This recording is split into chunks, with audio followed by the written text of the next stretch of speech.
सेनेच्या मनासारखं आरक्षण निघालं नाही म्हणून त्यांनी आक्षेप घेतल्याचा दावा माधुरी मिसाळ यांनी केलाय। अनुसूचित जमातीचा महापौर असेल कल्याण डोंबिवलीमध्ये, अनुसूचित जातीचा महापौर असेल ठाण्यात, अनुसूचित जाती महिला असे महापौर असतील जालना आणि लातूरमध्ये, अकोला, अहिल्यानगर, चंद्रपूर, जळगाव इथे ओबीसी प्रवर्गातल्या महिला महापौर असतील, तर इचलकरंजी, पनवेल, उल्हासनगर, कोल्हापूर इथे ओबीसी प्रवर्गातील महापौर असतील, मग ते महिला किंवा पुरुष कोणीही असू शकतं।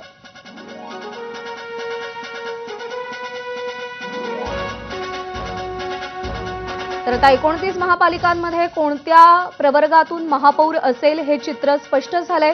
मुंबई महानगरपालिकेत सर्वसाधारण महिला आरक्षण जाहीर झालंय। किशोरी पेडणेकरांनी या सगळ्या प्रक्रियेसंदर्भात आक्षेप घेतला, काय म्हणाल्यात त्या पाहूया।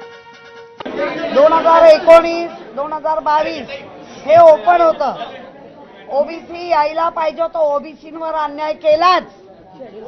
तोपर्यंत निवडणूक व्हायच्या आधी शेड्यूल कास्ट किती असायला पाहिजे, आता त्यांनी नियम बनवला शेड्यूल कास्ट शेड्यूल ट्राइब 3 असायला पाहिजे, मगच म्हणजे तुम्ही जाणून बुजून शेड्यूल ट्राइबचे आमच्याकडे 2 उमेदवार आहे, तिथे तुमचा बृहन्मुंबईमध्ये तिथे तुमचा हा नियम लागतो।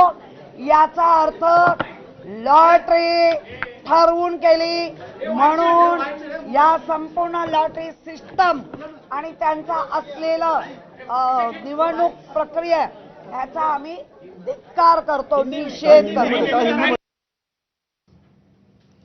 तर चक्राकार पद्धतीने आरक्षण सोडत का निघाली नाही असा सवाल किशोरी पेडणेकरांनी उपस्थित केलाय। आणि यानंतर पुन्हा एकदा जाऊयात माधुरी मिसाळ सध्या बोलतात।